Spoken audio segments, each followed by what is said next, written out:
Thank you very much indeed. Okay, back to Australia. Mr. Mate Begonja, who's approaching his 10th anniversary back in Croatia. He's a very successful businessman, but I'll let him tell his story. Thanks, Paul. Yeah, I'm Mate Begonja. In May, it'll be 10 years since my wife and I moved to Zadar. So I wanted to break down the story into, I guess, a few elements, starting off with the motivation to move here, because it seems to be key with anyone considering the move. So for us, from 2003 all the way to 2008, we had a bit of a tough time in our lives. My father passed away from melanoma. Following that, I got sick with cancer, and then, sorry, I just need a moment. Yeah, then I got sick with cancer, and then it came back a year later. And during that time, when you're faced with, whether you're going to live and die, you reassess everything you're doing in your life. And that was the spark in my life where I had to consider what we wanted to do in the future. So in hospital, I remember clearly thinking, we need to make a big change. We've always really wanted to travel. And it was at that point, in my mind, the decision was made that we were going to make a big move. So following that, I knew I needed a lot of money and needed to remove all the debt that I had in my life. Like many of you, we grew up with families that came from Croatia to, Australia, any country, whose prime motivation was to work hard, get a house, if you can, get another house and rent it out, and just work your guts out and earn as much money as you can, because you never know when it can all be taken away from you. So I guess I had that mentality as well.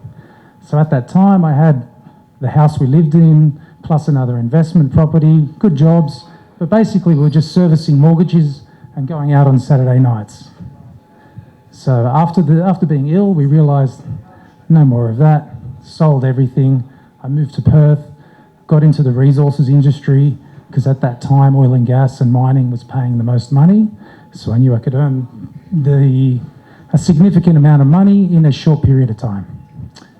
So that was around 2009. 2010, I was on a large project which finished up early in the year.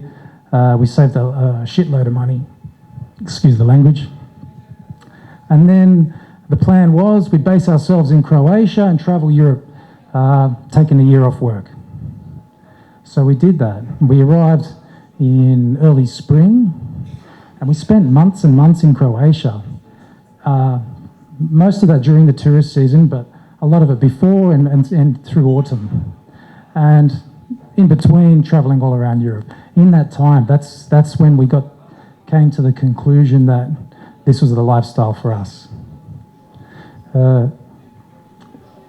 Basically, I spent my whole time in the village. Didn't want to go anywhere. Like Sime was talking about before, I was involved in picking the grapes, making the wine, picking the olives, making the olive oil, cooking lunch every day, peka every third day, celebrating all the local festivals. So these are the things that you miss in Australia. You get caught up in the hustle and bustle, travelling to and from work. By the time you get to the weekend, you don't want to do anything. So after spending our time in Croatia, we decided that was it. We're moving back. We're going to build a house and we're going to live in Croatia. By the way, I'd like to note here that my wife is Australian. She's not Croatian. So, and she was on board with this from the beginning. She was well and truly into it. So fast forward 3 years later, we saved the money, saved enough money so that we could build a house. 2013, we have a nine-month-old in tow. We moved to Zadar. I live at my auntie's house in her apartment for the next couple of years while we organise an architect, a builder, etc., to build a house in the village, basically where my grandfather's old house was. When it comes to building, if you don't have a building background in Croatia, take your time with that. There'll be lots of challenges. So I guess that's the motivation. You get faced with something in your life, you have some sort of existential crisis, something just drives you up the wall so much and you realise you need to make a change in your life. And that's what it was for us. Once we got here, so 10 years down the track, the move and everything was okay, no issues really there. Once we got into the daily grind of life, for me, it was great. I had no real problems. We both had good jobs, both had a steady income. So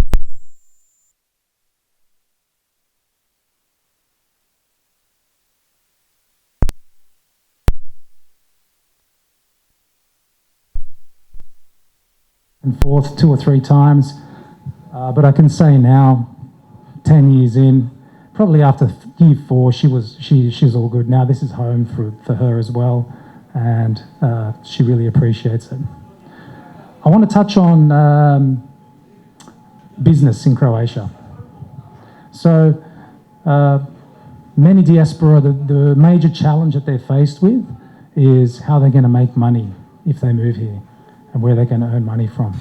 So everyone tonight will talk about either having a job where they work for a foreign company, or the other option generally is you have your own business. I don't know too many diaspora people that actually work for Croatia.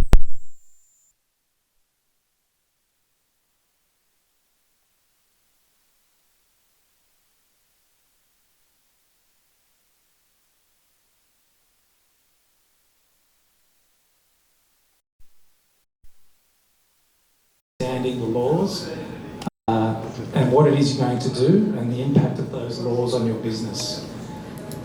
So I wouldn't suggest jumping straight into business. You know, a lot of work needs to go into that.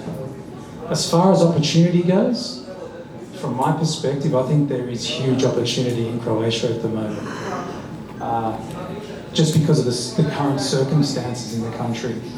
There's a huge labour shortage, and consequently there's a huge shortage of many services in the country.